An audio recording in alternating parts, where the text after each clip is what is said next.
Have you ever stopped and wondered why most of South Africa gets these absolutely beautiful, crisp, dry winters, but then come summer, it's a totally different story with these massive thunderstorms? Well, it's not random at all. It's actually a huge weather switch, and it's controlled by some really powerful forces. So today, we're going to solve this climate mystery by unpacking the high-pressure systems that call all the shots. All right, so here's our game plan. We're going to start with the puzzle itself, then zoom out to see the global weather engine. After that, we'll meet the three high-pressure bosses that are running the show. Then we'll get into the nitty-gritty of how they create our dry winters and our wet summers before we wrap it all up. Okay, first things first, let's set the stage and really get clear on the puzzle we're trying to solve here. So yeah, this is the big question, right? For a huge chunk of the country, especially that high-lying interior, the seasons are defined by this really dramatic switch from dry to wet. How does this happen so predictably, year after year? Well, the answer isn't on the ground. It's way, way up in the atmosphere. So to understand our local weather, we actually need to zoom way out for a second. South Africa's climate isn't in a bubble. It's plugged into this massive planetary system. And our position on the globe, that's the first huge clue. Say hello to the Hadley Cell. The easiest way to think about it is like a giant atmospheric conveyor belt. You've got warm, moist air rising up at the equator, traveling towards the poles, and then it gets cool and heavy and sinks back down in the subtropics. And guess where South Africa is? Yep, smack dab in that sinking zone. All of that air descending is constantly pushing down on the surface, and that creates a zone of high pressure. This sinking air is the #1 reason we're dominated by these powerful systems. And that sinking air brings us to the main characters in our story. These aren't just any old high-pressure systems. Oh no, these are the three dominant anticyclones that basically act as the weather bosses for this whole region. Okay, let's get our bearings with this map. Look over to the west. You've got the South Atlantic High, hanging out over the chilly Atlantic Ocean. Then over on the east coast, there's the South Indian High, sitting over the nice, warm Indian Ocean. And right in the middle, over the land itself, you have the Kalahari High. Their positions are absolutely critical, and as we're about to see, each one has a very specific job to do. So let's break it down real quick. The South Atlantic High, it's responsible for pushing that cool, dry air onto the west coast. The South Indian High, on the other hand, is the moisture engine. Sitting over all that warm water, it pumps humid air towards the eastern part of the country.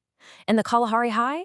Well, it sits right over the interior, and it acts as the ultimate gatekeeper, deciding whether any of that moisture actually gets in or not. So let's jump into our first scenario, winter. This is when the Kalahari High is really in charge, flexing its muscles and leading to that great dry out across the interior. Now, take a look at this. This is a typical winter weather map.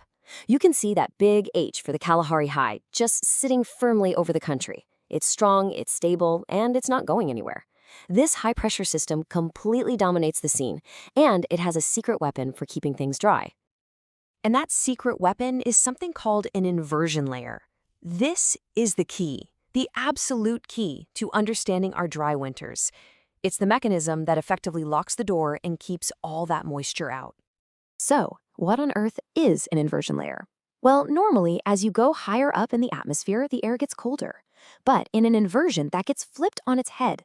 You get a layer of warm air sitting on top of cooler air.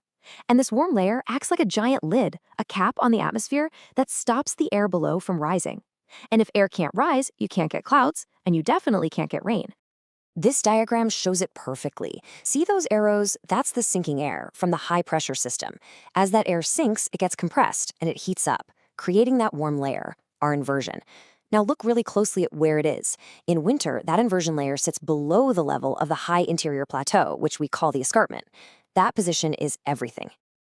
So what's the end result? Well, because that inversion is so low, it acts like a physical wall. It literally blocks the moist air from the Indian Ocean from being able to climb up over the escarpment and get to the interior. No moisture can get in, no clouds can form, and the result is those classic, beautiful, clear, stable, and very, very dry winter conditions. But then, summer rolls around, and the entire system just flips. The gatekeeper completely changes its mind, and the floodgates for moisture are thrown wide open. And what drives this massive change? It all starts with the sun. As the southern hemisphere tilts towards the sun in summer, that whole band of subtropical high pressure migrates south with it. And this big shift forces a dramatic change in the behavior of our gatekeeper, the Kalahari High. Okay, this slide is just fantastic because it puts it all side by side. Look at the top image, diagram A. That's the winter setup we just talked about. You can see that inversion layer is like a wall way below the top of the escarpment. Now look at diagram B below it. This is summer. The intense heat from the land has caused the whole system to lift up, and now that inversion layer is sitting high above the escarpment. The barrier is gone. So let's just walk through the steps of this summer switch. First, the stronger summer sun just bakes the land on the interior plateau. This intense heat causes the air to rise, which in turn weakens and lifts the Kalahari High. As the whole system lifts, that inversion layer now forms way up high above the escarpment. And just like that, the gate is open, and all that warm, moist air from the Indian Ocean can finally come flooding into the interior. And here is the spectacular result. On this map, you can see that warm, moist air getting pulled in from the northeast. At the same time, you've got cool, dry air being pushed in from the southwest. Where these two completely different types of air meet, they clash, forming what we call a moisture boundary. And it's right along this line that you get the incredible upward motion needed to build those massive, signature South African summer thunderstorms. All right, let's head into our final section and just put all these pieces together so we have one clear picture. So let's boil it all down. South Africa's climate story is all about 3 high-pressure cells. In winter, the Kalahari High sits low and strong, and its inversion layer is below the escarpment, acting like a wall that blocks the rain. In summer, the land heats up, the Kalahari High lifts, and the inversion layer moves above the escarpment. And that single switch is what opens the gate, lets the moist ocean air pour in, and gives the interior its summer rainfall. So if you're going to remember just one thing from all of this, let it be this. The Kalahari high-pressure system is the great seasonal gatekeeper for rain. In winter, that gate is slammed shut. In summer, it's thrown wide open. It's really that simple and that incredibly powerful. And that brings us to one final, pretty important question.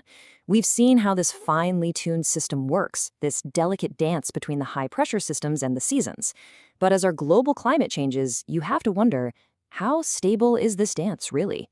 What happens to our seasons if this gatekeeper's timing starts to change for good? That's definitely something to think about. That was in my brain, if I said what's in my head. Should I let the record play? Do I play it to the end? Cause I've been here for days, going on repeat. I've been here for days, going on repeat.